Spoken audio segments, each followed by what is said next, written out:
Bismillahirrahmanirrahim. Assalamualaikum warahmatullahi wabarakatuh. Perkenalkan, nama saya Fikri Ahmad Zain dengan NRP 21401010369, mahasiswa Program Studi Ekstensi Manajemen Fakultas Ekonomi dan Bisnis Universitas Pasundan Bandung. Dalam kesempatan ini akan menyampaikan hasil kuliah praktek kerja yang berjudul Tinjauan Pemberdayaan Anggota di Koperasi Brata Agung Sejahtera, di bawah bimbingan Bapak Dr. Haji Heru Setiawan, SE, MM. Sejarah singkat pembentukan Koperasi Brata Agung Sejahtera mulanya bernama Koperasi Kesejahteraan Warga Lebak Agung yang berlokasi di Kabupaten Garut dan berjenis koperasi simpan pinjam. Koperasi ini berdiri tanggal 29 Desember 2006. Kemudian dilakukanlah perubahan anggaran dasar atau PAD di tanggal 22 November 2021 dikarenakan telah terjalin kerjasama antara Koperasi Kesejahteraan Warga Lebak Agung dengan PT Bintang Pratama Sentosa, sehingga nama koperasi diubah menjadi Koperasi Brata Agung Sejahtera. Diketuai oleh Bapak Indra Eka Brata, Koperasi BAS ini berlokasi di Jalan Terusan Sari Asih, Kelurahan Sarijadi, Kota Bandung, dan beranggotakan kurang lebih 1.500 anggota dan terus bertambah. Koperasi BAS menyandang status koperasi grade A, berjenis koperasi produsen dengan fokus bergerak di usaha pertanian, kehutanan, dan perikanan. Koperasi BAS telah melakukan pembudidayaan tanaman kentang, ubi cilembu, dan sayuran lainnya di lahan seluas kurang lebih 150 hektar dan terus bertambah. Lalu, pelaksanaan pemberdayaan pada Koperasi BAS dalam pemberdayaan masyarakat khususnya anggota, tujuan awal mulanya adalah untuk memberdayakan dan meningkatkan perekonomian anggota agar mandiri dan sejahtera. Dan hingga saat ini pun masih berusaha terus mewujudkan tujuan awal yang telah disepakati oleh seluruh anggota, pengurus, dan pihak-pihak terkait lainnya. Koperasi melakukan perekrutan anggota tidak ada persyaratan yang terlalu rumit, hanya dengan berdomisili di tempat yang ditentukan, yaitu fotokopi data diri, mengisi data-data yang diperlukan, administrasi, dan selain itu hanya dengan membayar simpanan pokok sebesar Rp100.000. Simpanan yang hanya ada di awal saja saat masuk untuk bergabung dengan koperasi.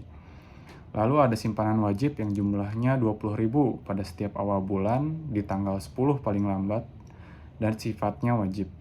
Simpanan sukarela tidak ditentukan besarnya dan tidak bisa diambil sesukanya, hanya bisa 1 tahun sekali saat pelaksanaan RAT atau rapat anggota tahunan. Dan ada juga investasi sejumlah uang yang ditanam atau dipergunakan untuk pengadaan sarana operasional suatu perusahaan. Pada poin ini dalam koperasi yang sifatnya tidak mudah diuangkan seperti tanah, mesin, bangunan, peralatan kantor, dan lain-lain, tanpa adanya suatu ikatan atau perjanjian untuk mengembalikannya, dan ini tidak wajib, hanya kehendak para anggota dan tidak ada unsur paksaan.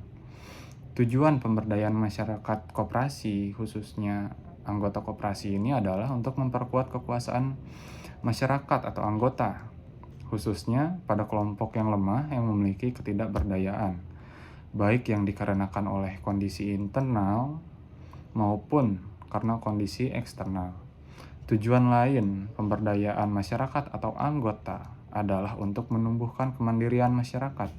Masyarakat yang mandiri, yakni masyarakat yang mampu menolong dirinya sendiri. Kemandirian yang dimaksud tidak hanya dari aspek ekonomi saja, tetapi secara sosial, budaya, hak bersuara, berpendapat, dan hak politiknya. Oleh karena itu, pada dasarnya, kemandirian masyarakat atau anggota adalah suatu keadaan yang dirasakan oleh masyarakat dan ditandai dengan kemampuan memikirkan, memutuskan, serta melakukan sesuatu yang dianggap tepat demi mencapai pemecahan masalah yang dihadapi dengan mempergunakan kemampuan dan kekuatan yang dimiliki. Kendala dalam proses pemberdayaan terkadang memang tidak selalu berjalan dengan mulus dan lancar, ada saja hambatan atau kendala yang dihadapi oleh koperasi BAS yang ingin berkembang seperti koperasi lainnya. Beberapa kendalanya diantaranya yaitu partisipasi anggota dalam koperasi. Banyak dari anggota yang tidak terlalu aktif dalam koperasi. seperti transaksi jual beli, pembayaran iuran wajib, simpanan, dan kehadiran dalam rapat anggota tahunan atau RAT. Semua itu alasannya karena pertama, sebagian dari anggota belum mengetahui hak dan kewajiban mereka sebagai anggota, yang menyebabkan anggota hanya bergabung saja ke koperasi dan setelah itu tidak ada kabarnya lagi. Yang kedua adalah tempat tinggal yang jauh dari koperasi, atau mungkin rumahnya pindah ke tempat yang lebih jauh. Lalu ada persaingan usaha dengan koperasi lain atau lembaga yang memiliki produk atau jasa yang sama. Persaingan usaha dengan koperasi lain atau lembaga yang memiliki produk yang sama merupakan faktor yang menjadi kendala bagi koperasi BAS.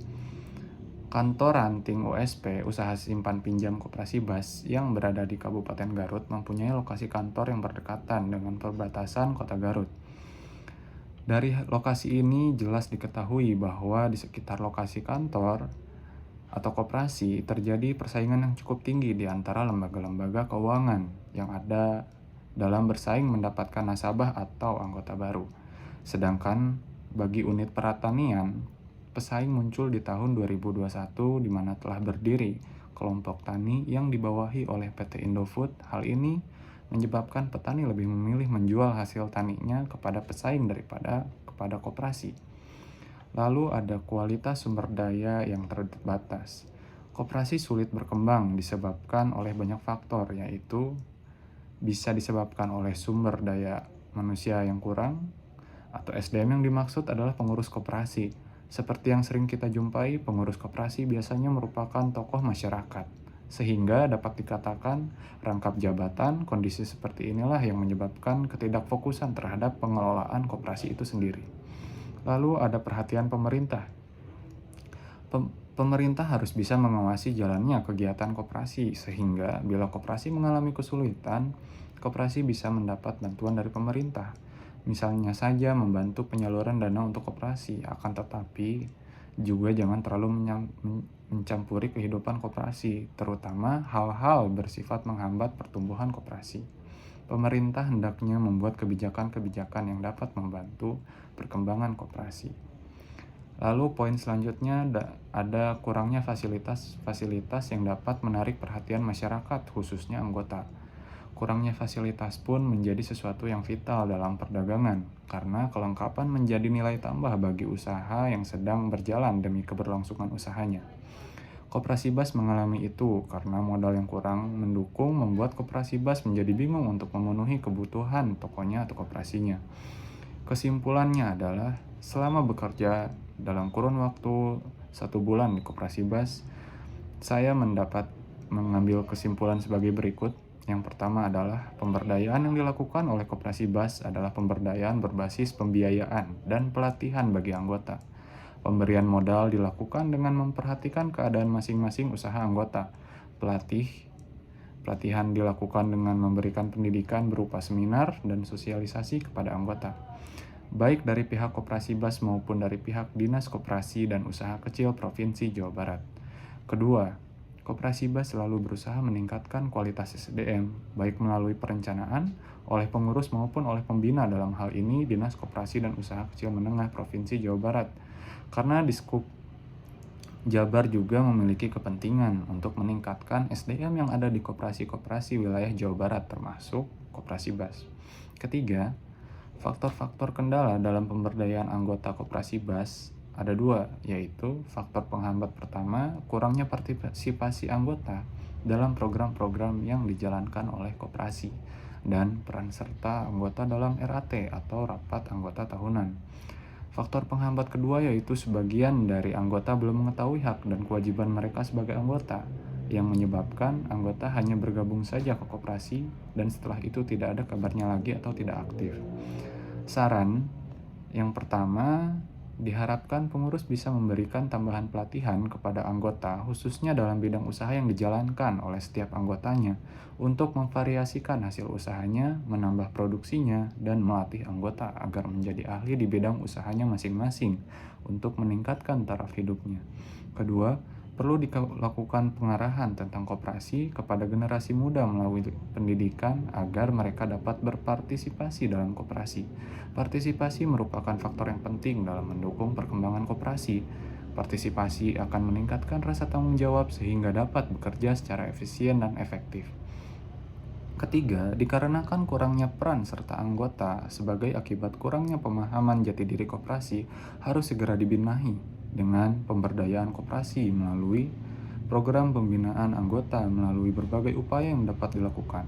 Dengan perubahan kualitas anggota, kualitas organisasi, dan kualitas usaha diharapkan mampu menjadi pelaku ekonomi yang kompetitif dan prospektif. Sekian pemaparan hasil kuliah praktek kerja saya. Mohon maaf bila masih ada kekurangan dalam pemaparan yang saya sampaikan. Terima kasih. Wassalamualaikum warahmatullahi wabarakatuh.